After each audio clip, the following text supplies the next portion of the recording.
Hello नमस्ते, I am Deepali Goyal. स्वागत करती हूँ आप सभी का साइंस मैजिक पर। तो स्टूडेंट्स, आज की क्लास में हम डिस्कस करने वाले हैं एक बहुत इंपॉर्टेंट टॉपिक जो कि आप लोगों का डाउट आ रहा था, जो कि है लोन पेयर यानी कि अयुग्मित युग्म। क्या होते हैं अयुग्मित युग्म? देखिए, बहुत सीधे से शब्दों में अगर आपसे कोई पूछ ले कि लोन पेयर क्या है, तो आपको याद रखना है कि लोन पेयर वो इलेक्ट्रॉन है, यह वह इलेक्ट्रॉन का जोड़ा है जो किसी के साथ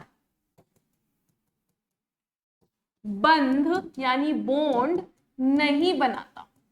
ठीक है, तो लोन पेयर क्या है? लोन पेयर होते हैं नॉन बॉन्डिंग इलेक्ट्रॉन्स। मैं बोल सकती हूं वह इलेक्ट्रॉन जो किसी के साथ बॉन्ड नहीं बनाते ना, वो होते हैं लोन पेयर। और आपको याद रखना है, देखो, एक इलेक्ट्रॉन कभी लोन पेयर नहीं कहलाएगा। दो इलेक्ट्रॉन मिलकर एक लोन पेयर बनता है। ठीक है, पेयर का मतलब क्या है? जोड़ा, और जोड़े का मतलब दो इलेक्ट्रॉन। क्लियर है? चलिए अब ध्यान से सुनिए, बॉन्डिंग का क्या मतलब है। देखो, मैं मान लो कि मेरे पास 4 टॉफियां हैं। ठीक है, मेरे पास 4 कैंडीज हैं और 2 बच्चे मेरे पास खड़े हैं। तो मैं चाहती हूँ बच्चों के साथ दोस्ती करना। तो मैं क्या करूंगी, अपनी एक टॉफी एक बच्चे को दे दूंगी, वो मेरे दोस्त बन जाएगा, उसके साथ मेरी बॉन्डिंग हो जाएगी। मैं दूसरे बच्चे को एक और टॉफी दे दूंगी तो वो भी मेरे साथ दोस्ती कर लेगा, मेरी बॉन्डिंग हो जाएगी।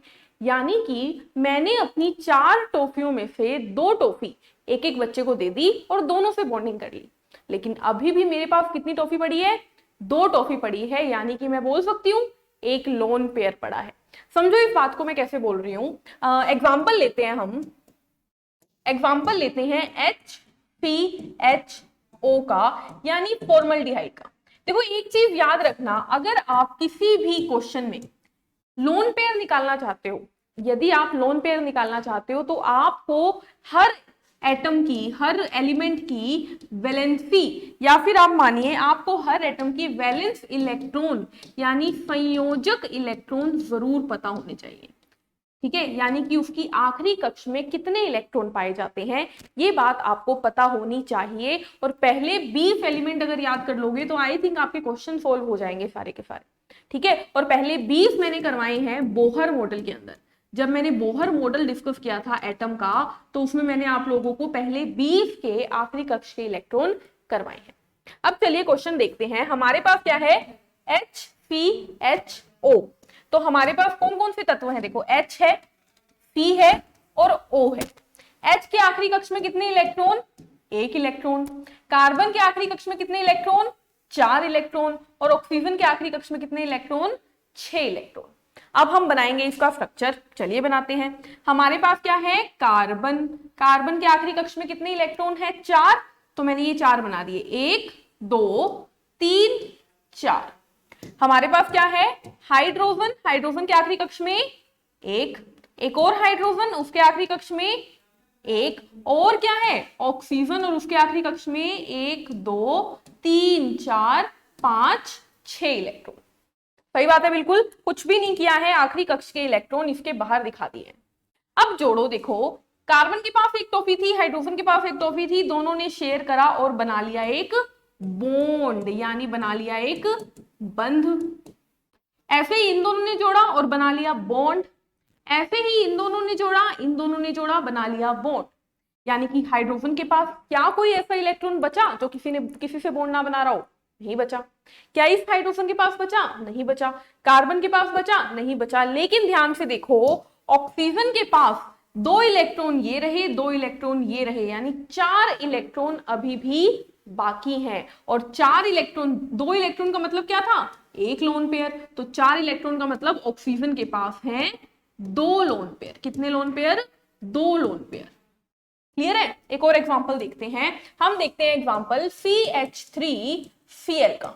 ठीक है, CH3Cl में कौन कौन आ गया? देखो, कार्बन आ गया, हाइड्रोजन आ गया, क्लोरीन आ गया। कार्बन के 4 इलेक्ट्रॉन, हाइड्रोजन का 1, क्लोरीन के 7। बना दें?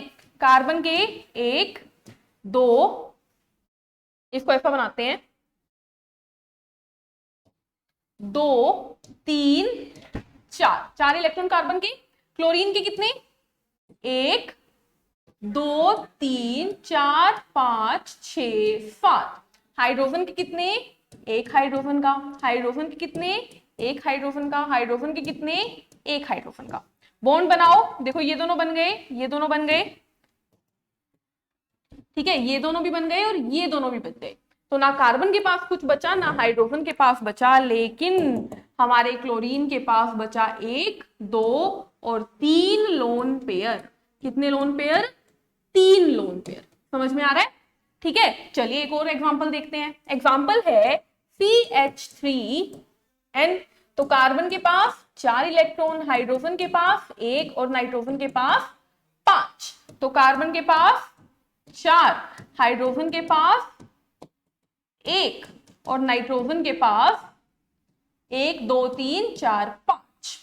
ठीक है, जोड़ दो भाई, जोड़ दो, ये दोनों जुड़ गए, ये दोनों जुड़ गए, ये दोनों जुड़ गए, ये दोनों जुड़ गए। बचे क्या, नाइट्रोजन के पास बचे हमारे 1 और 1 2 लोन पेयर। नाइट्रोजन के पास बचे 2 लोन पेयर। ये तो था इसको समझने का तरीका। ठीक है, आपने पूरी डिटेल में इसे पढ़ लिया।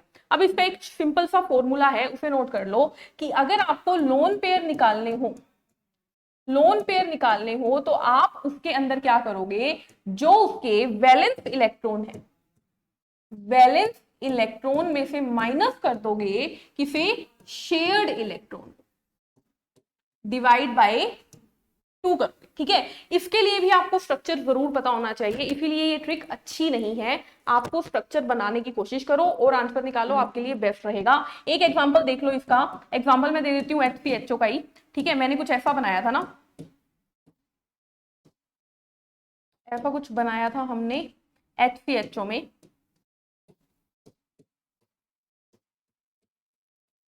ठीक है, ऐसा देखा था हमने, ये दोनों ने बॉन्ड बनाया था, इन्होंने इन्होंने ऐसा देखा था। तो देखो ऑक्सीजन की बात कर रहे हैं हम, ऑक्सीजन के वैलेंस इलेक्ट्रॉन कितने होते हैं, तो आप जानते हो ऑक्सीजन के आखिरी कक्ष में 6 इलेक्ट्रॉन। शेयर्ड कितने हैं, मतलब कितने उसने बांट लिए हैं, तो एक ये बांट लिया, एक ये बांट लिया, 2 बांट लिए, डिवाइडेड बाय 2, तो 4/2 आंसर आ गया 2। तो इस तरीके से भी लोन पेयर निकाले जाते हैं, लेकिन ये निकालने के लिए अभी आपको इस स्ट्रक्चर की जरूरत पड़ेगी, और जब आपको स्ट्रक्चर ही पता है तो आपको फॉर्मूले पे जाने की जरूरत ही नहीं है। तो आई होप आप लोगों का डाउट लोन पेयर यानी अयुग्मित युग्म क्लियर हुआ होगा। तो आज की क्लास में बस इतना ही, मिलते हैं नेक्स्ट क्लास में, तब तक के लिए take care, thank you, bye bye.